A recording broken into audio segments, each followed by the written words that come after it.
Hi guys, welcome to Antique Sprinklers. Today we're going to be talking about a Rainbird 161 flush mount spray head with an ST nozzle, a strip spray nozzle in it. But before we get to that, I'm going to try something a little different in this week's video. I'm going to show a little bit of the cleaning process, and if you like that, leave a comment, and I could actually make some videos where I show start to finish the whole process of getting an old sprinkler that came out of the ground to having it polished up at least as nicely as I can. A little bit of a shorter video this week as well, but hopefully you'll still enjoy it, and with that, let's get to it. So Rainbird's 161 was your typical flush mount spray head of the era. You can see it has a 1/2 inch inlet and does not pop up, and in the center you have a nozzle threaded into it, and that's how they got different patterns out of the same sprinkler, much like the way spray heads work today. This one in particular had 2 slots in the top that creates the strip spray, and it was meant to cover a 5x30 area of lawn at about 15 psi, putting out just over 2 gallons a minute.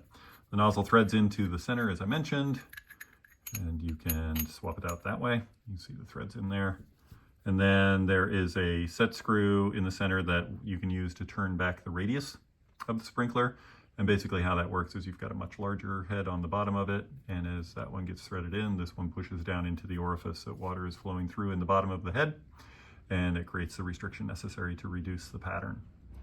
One of the interesting things that I learned in researching this sprinkler, though, was that it was sold through the collaboration of Rainbird and Nelson in something called Rainy Sprinkler Sales, which was headquartered where Nelson was, in Peoria, Illinois. And you primarily see this in the 40s, 50s, and 1960s anyway. Here's the 64 turf catalog as evidence of that. And it was a mix of both their products. So you had Rainbird impact sprinklers, and you know the stamp, I don't know if you can make that out. That's GL Cornell Company. They were the Washington, D.C. metro area distributor for Rainbird for many, many, many years. And so in the 60s, they were doing the Rainy Sprinkler Sales thing. And then you'll find Nelson products as well in here. So more Rainbird impacts, including sprays and bigger rotors. So you've got the Nelson rotary pop up there, the 2F. I have one of those guys.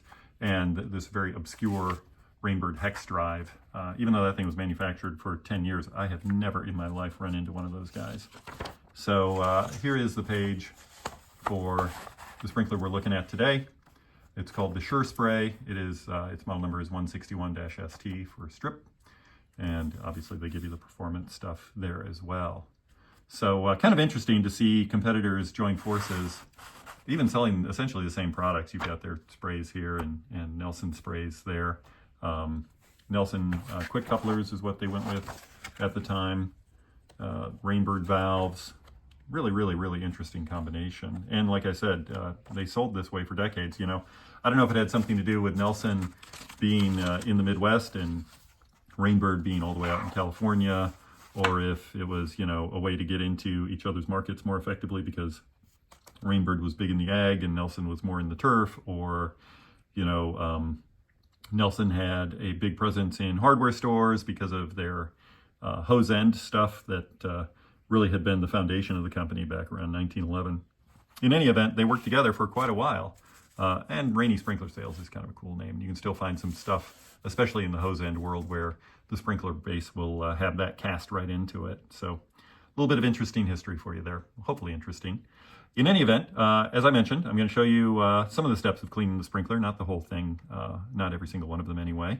And after that, we'll get into watching the sprinkler operate. If you like the video, please feel free to like it on YouTube.